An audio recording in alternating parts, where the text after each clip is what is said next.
I do have the distinct privilege of introducing our next panel. So what I tell my students, especially in my courses a lot, is that one of the key drivers for advancement in our modern society is research. Research is critically important. It helps us to know what could work, what the possibilities are, where we can invest thoughtfully our energies and our efforts. But there are things that are changing really fast right now in all areas in this country and in this world. And from my quiet coyote earlier, I know there are people who know the education system, and it's a tricky space to work in. It's hard. It does not mean that there's not a need or an appreciation for great research, but it does mean that we should be thinking creatively and reflecting on how can we make research and education really work together. So, especially in thinking about ed tech, we want to think about what are the possibilities. To lead this conversation, we have Lewis Leiboh from the Gates Foundation, and he'll be joined by Libby Hills from the Jacobs Foundation, Susanna Loeb from Stanford University and the Stanford Accelerator for Learning, Auditi Chakravarty from AERDF, and Kyla Johnson-Trammell of Oakland USD. Let's welcome our panel.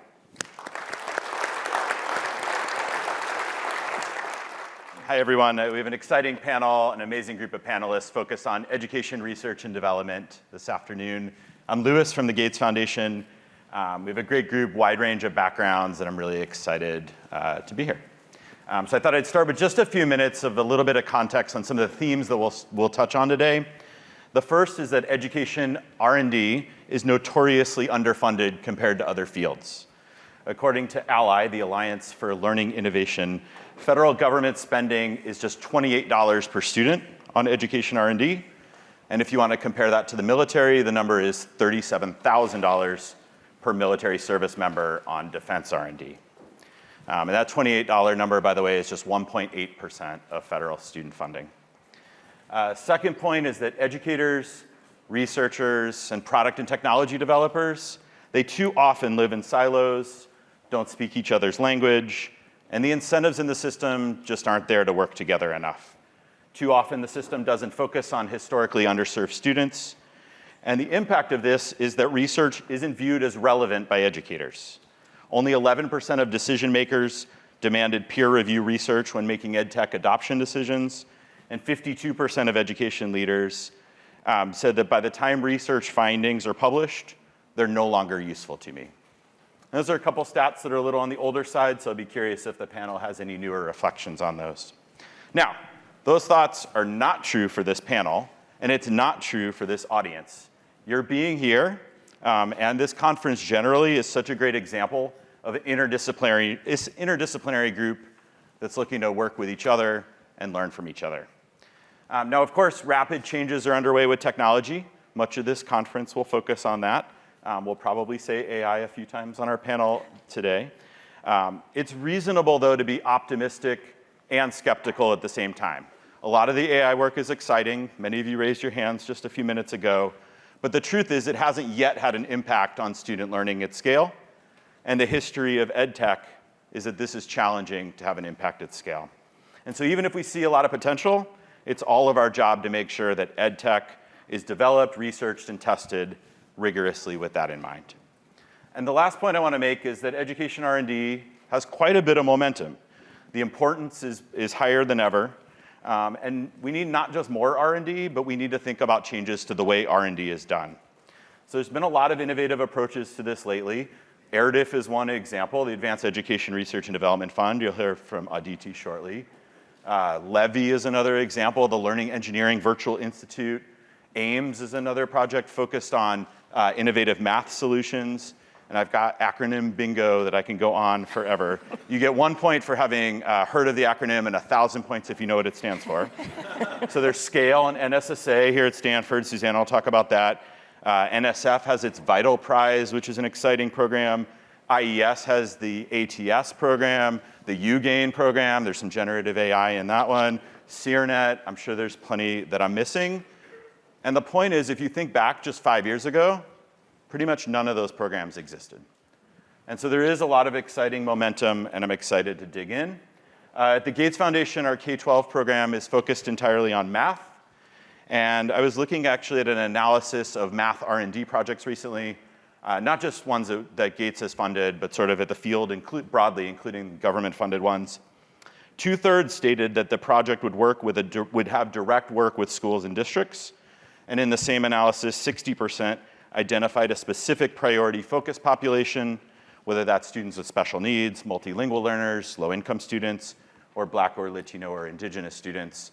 And that was an analysis from our friends at Ed Solutions that I thought was really interesting, promising. I don't know, the glass is like 2/3 full in that case, but of course you could say, hey, maybe those numbers should be closer to 100%. We're focused on academic outcomes at the Gates Foundation, but also on student motivation, engagement, and persistence, knowing how important those are to achieving math academic outcomes.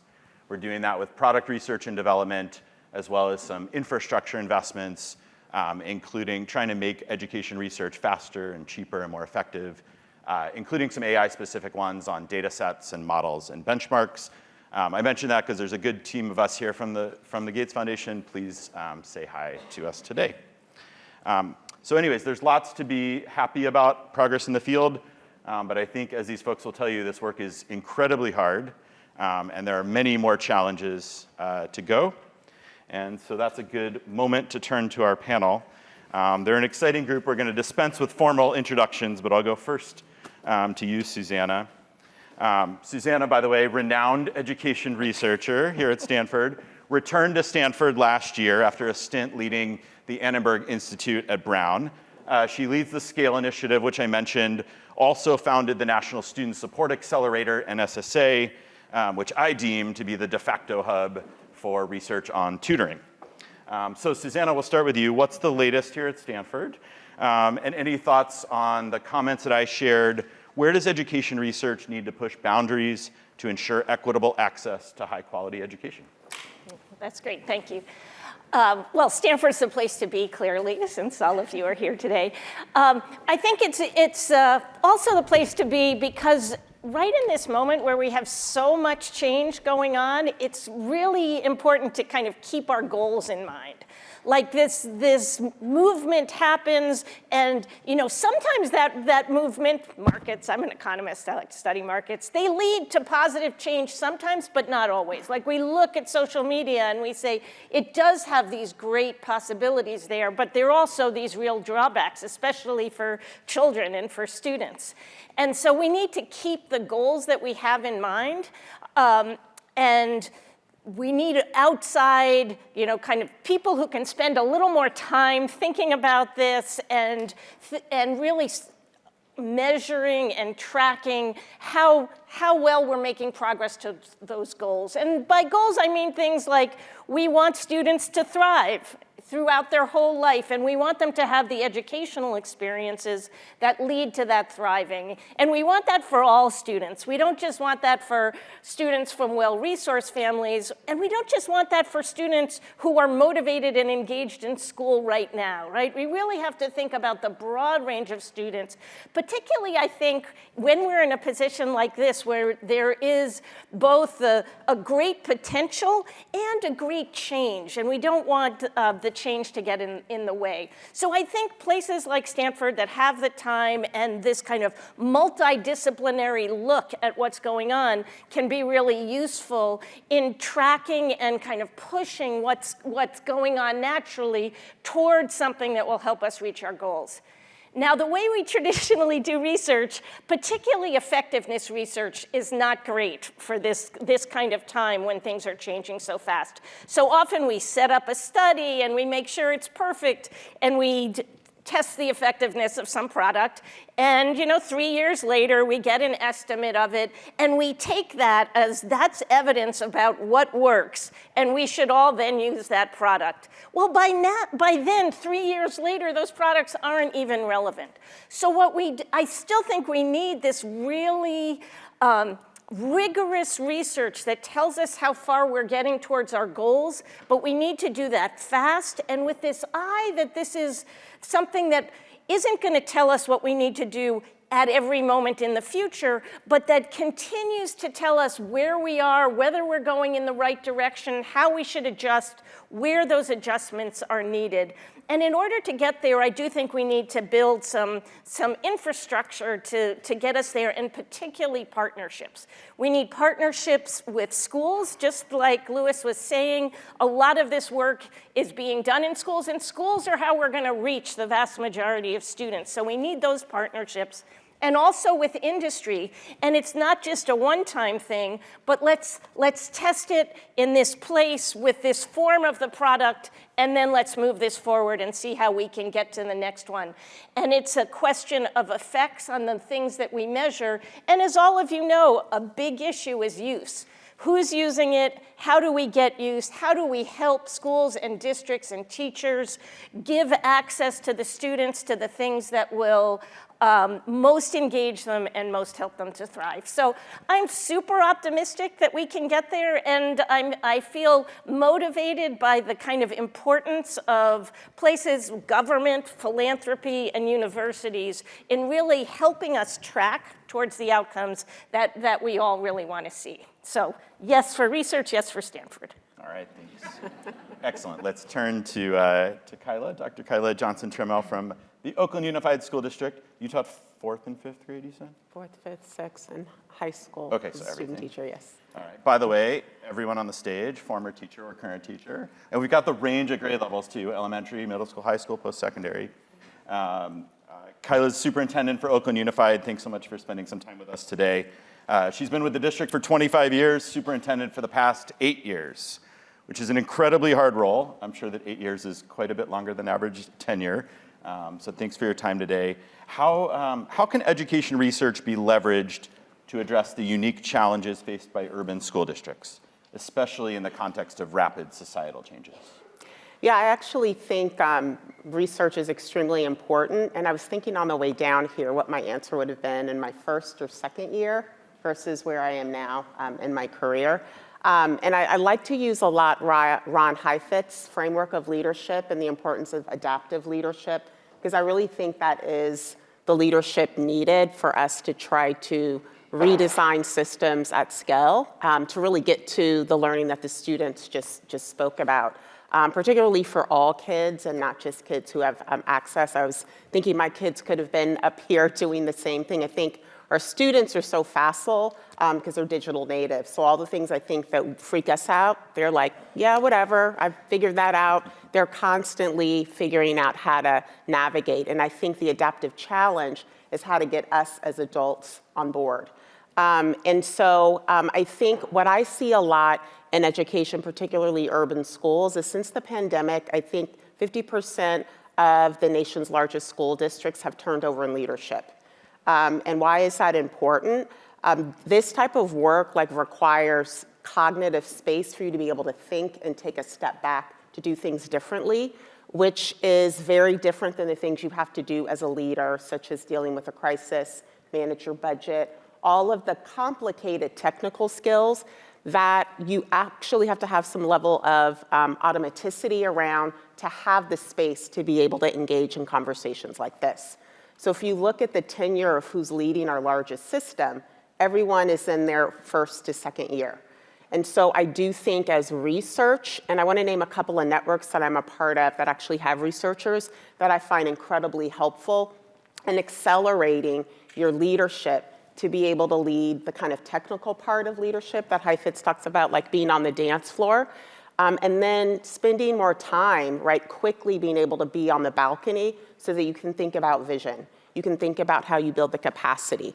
There are people who are excited about AI, and then there are people who are deathly afraid. Well, what do you do as a leader of a system to try to change that trajectory? What's your strategy to build capacity? What's your strategy to change organizational mindset?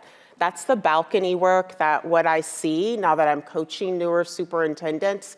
They're so mired in the day-to-day crisis that there's not a lot of cognitive space. So I think we need to invest more, and the research is extremely helpful, but learning networks, I want to name one, Aspen Network, where one of my favorite researchers, Jennifer O'Day, she's at all of these convenings with superintendents. that allows her to have an ear to what is going on in the ground in schools, but allows her to be able to share research from policy. So she walks out with the rich information of what's going on in the field when we're all gathered together. But I actually sometimes walk out, I can bring in a dilemma, I can get pointed to research or just reframing, oh my gosh, I didn't think about the problem that I'm dealing with in that way. So I think we need a lot more of that. And I think beyond just education, like when we think about AI, when we think about climate change, when we think about mental health, educators can't solve these problems by themselves, right? We need to create more interdisciplinary space. And it's not just research in the educational community. So like for education in California, the labor shortage is a huge problem for having talent. We need to build housing.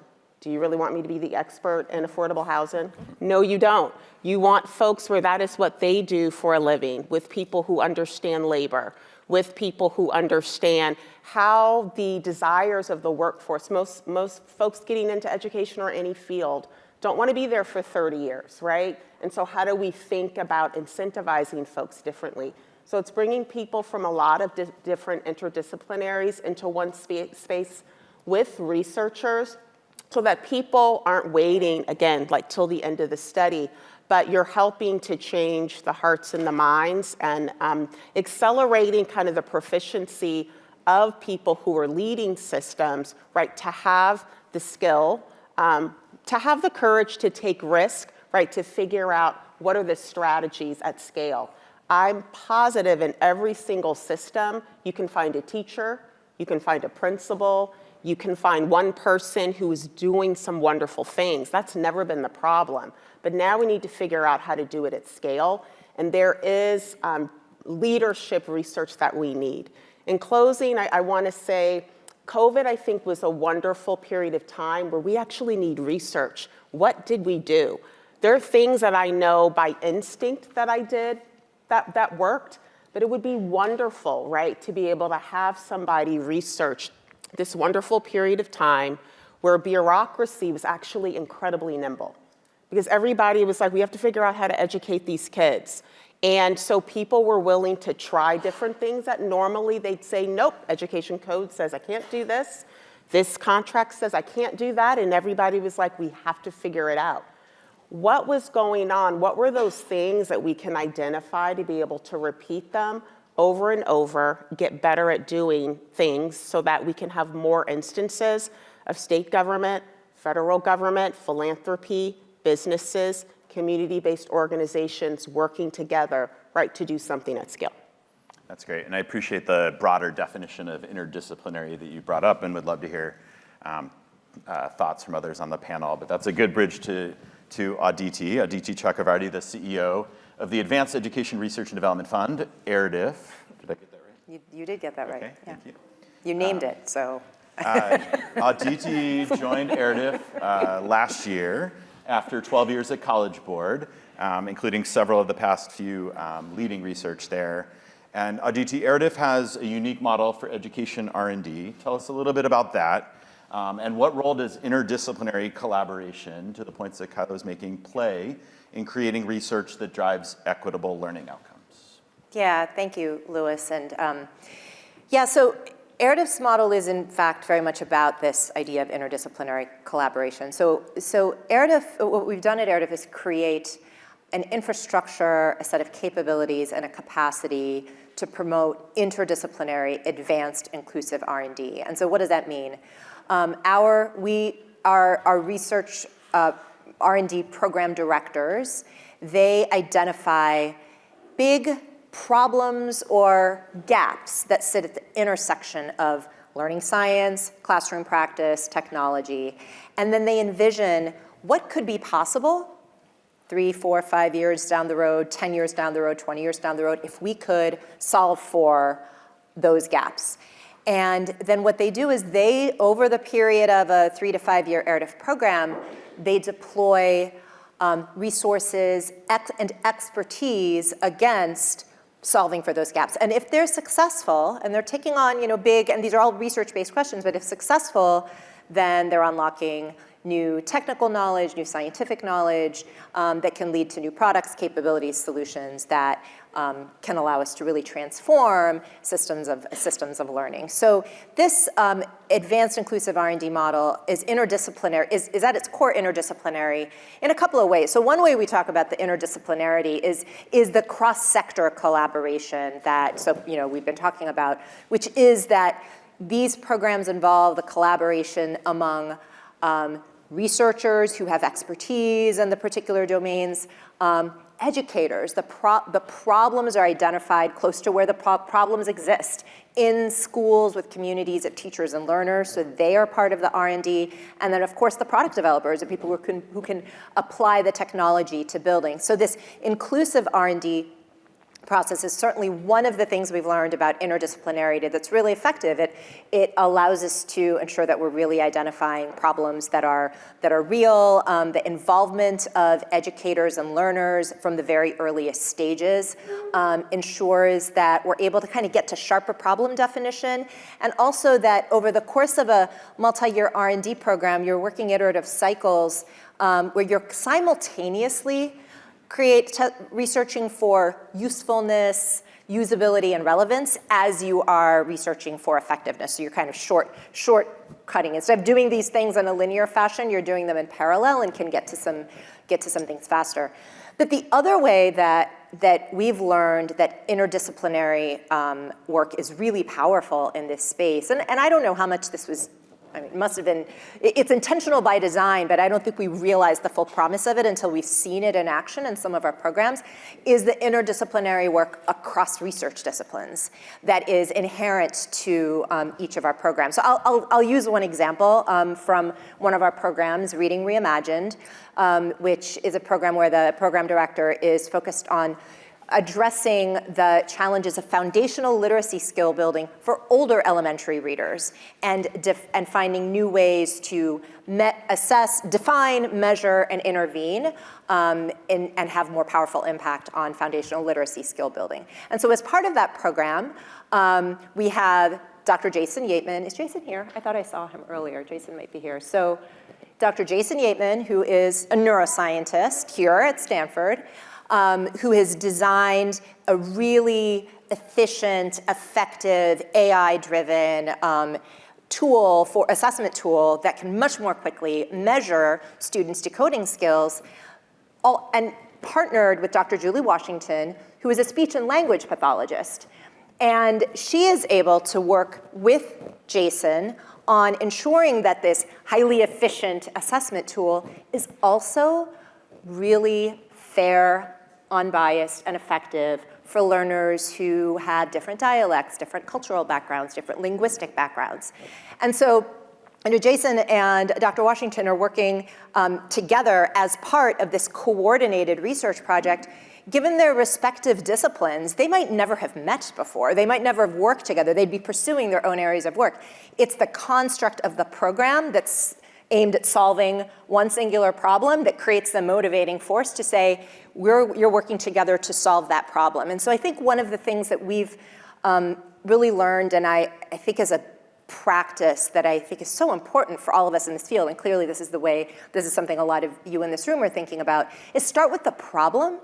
Problems are big, they're messy, and they're inherently interdisciplinary. Problems are not disciplinary. Theories may be disciplinary, but the problems, the closer you want to get to where the problem is, or the need is, or the gap is, those are interdisciplinary, they're multidimensional, and they're going to require multiple disciplines coming together. And research disciplines are inherently narrow and very narrowly focused. And so in our work, we found the role of the program director to be able to kind of channel, and part of this is funding, right? To be able to channel the funding toward the solving of the problem, but also bring people together into the spaces to collaborate and always keep the teachers, the students at the center of that.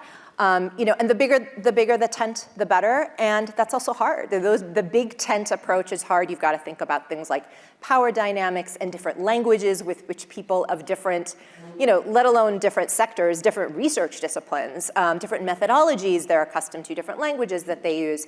And so the real deliberative work to set up those spaces and the structures for that, I think is one of the really important pieces of the work that we all can do together.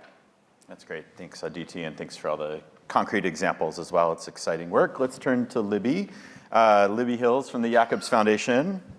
How'd I do? She told me. Top marks. Okay, she told me just to say Jacobs Foundation. I was like, no, I can do it. You Jacobs nailed Foundation. it. Libby's in from Zurich, so might win the award for furthest. We'll see. You can compete later.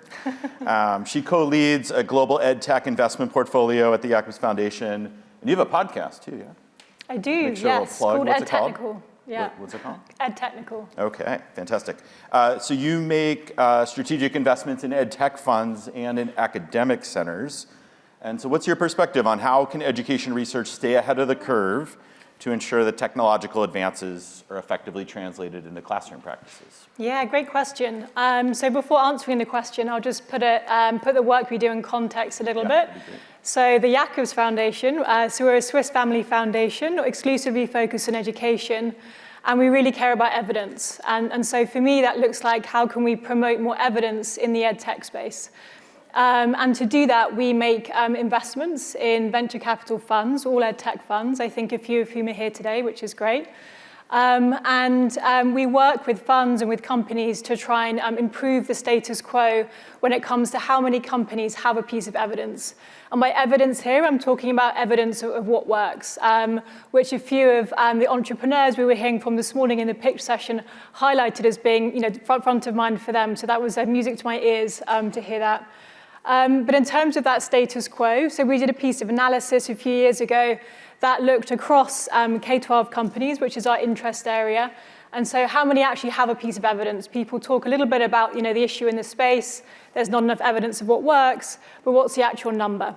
And so we did that piece of work, and that got us to a number of 21%. So that's about a fifth of K-12 ed tech companies had a piece of evidence.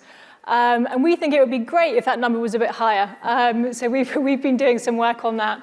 And so one of the things I think that I'd point to in answer to your question, Lewis, around how research can stay relevant and keep pace with technology is to really meet companies where they're at and start early with companies when it comes to engaging them on research and evidence. And also, I think, be realistic about what some of their priorities and incentives are, on the company and investor side. And so what we do to try and, achieve that, we do three things. So firstly, we really try and show the value of research and evidence. And so the thesis that we have is that evidence pays. So basically that if you are generating and using evidence, and that's a core part of how you're building your product and running your business, that you're more likely to be commercially successful. So it makes sense for you to generate evidence, both because it's a good thing for the world, but also because it helps you to build a better product and business, rather than evidence being an add-on thing that isn't seen as core to what a company wants to do. The second thing we do is that we start small. So I think it's changing a bit, but historically, a company hears evidence and they think RCT, randomized controlled trial, high stakes, 3 years, like Susanna was saying, expensive and difficult. But what we try and do is see evidence more as a journey. So hey, that's great. Let's be on the journey to get to that sort of holy grail of evidence, but there's lots of steps to get there. So hey, maybe we can start with a logic model, a way of articulating why you think your product is going to have the impact it's going to have based on research.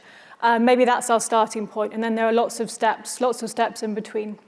And lastly, we try and find and support organizations that chart a kind of middle of the way when it comes to research, in between our holy grail of peer-reviewed, effectiveness research, and then the other extreme, which is, case studies being used as evidence of effectiveness, we're on the company side, which I think, doesn't really give us much sort of insight into the efficacy of a product.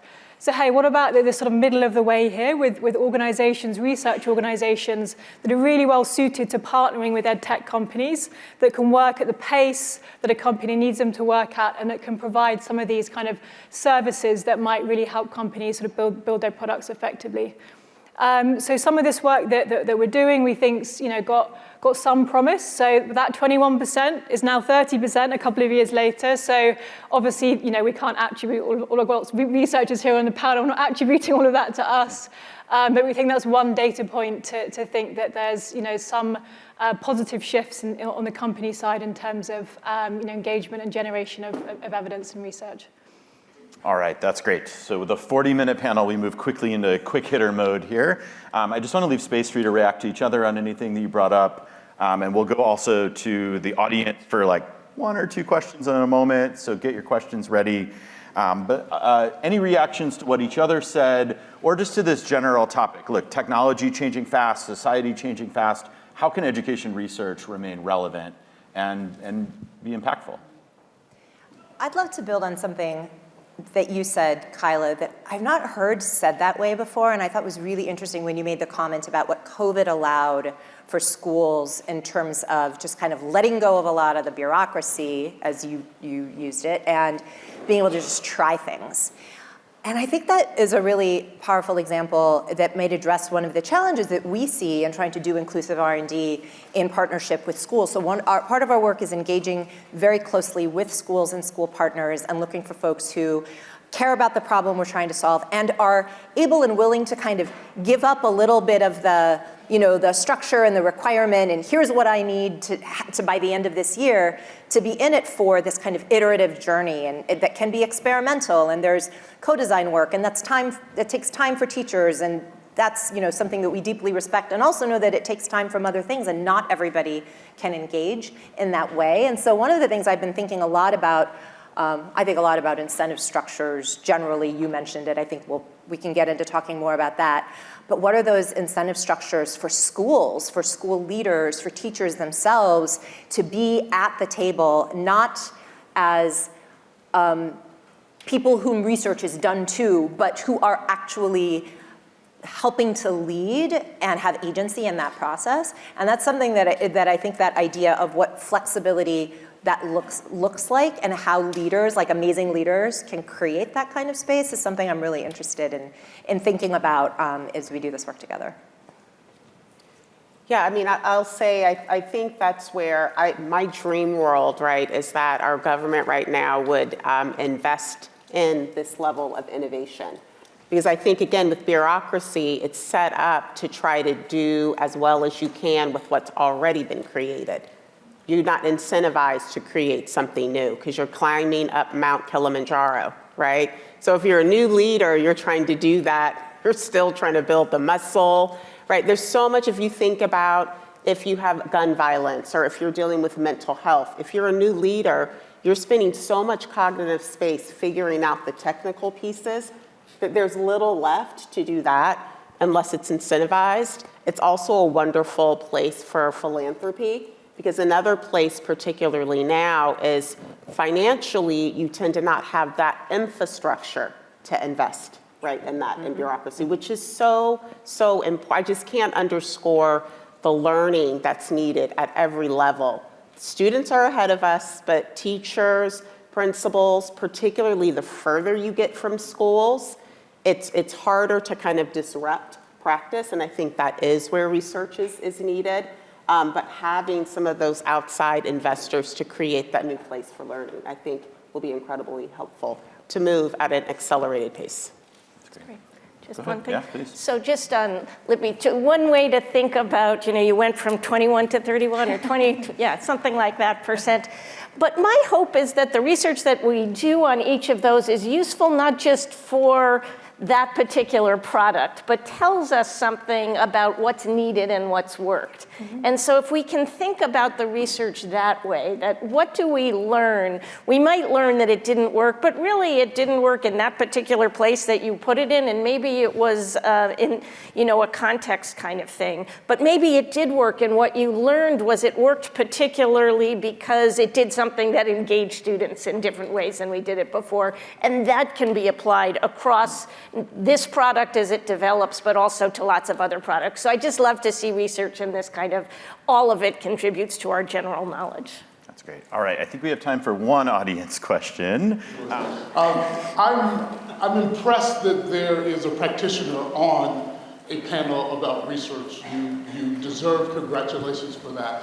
But I just heard one of the most celebrated and effective and longest serving big city superintendents say she wishes there was some research being done on what worked and didn't work during the time of the pandemic. How long do you suspect it will take for university-based research or philanthropy-based research to give her what she asked for?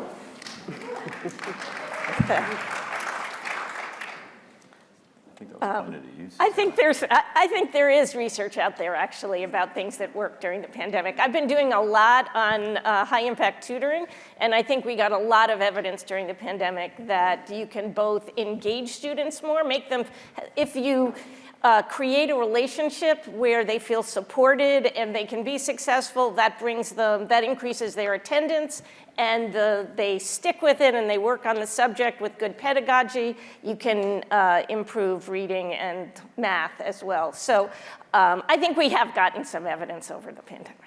All right, go ahead quick, yeah, sure. Yeah, I think we work with an organization called Lean Lab Education, and I think Katie's here today, the CEO. And I think finding organizations, supporting organizations that are supporting much more rapid cycles around research to give educators insights as and when they're needed can also be one way to respond to that.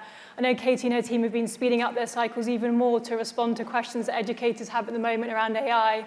So looking at kind of 3 to 4 months to be able to get feedback into the hands of educators, I think is really helpful as well.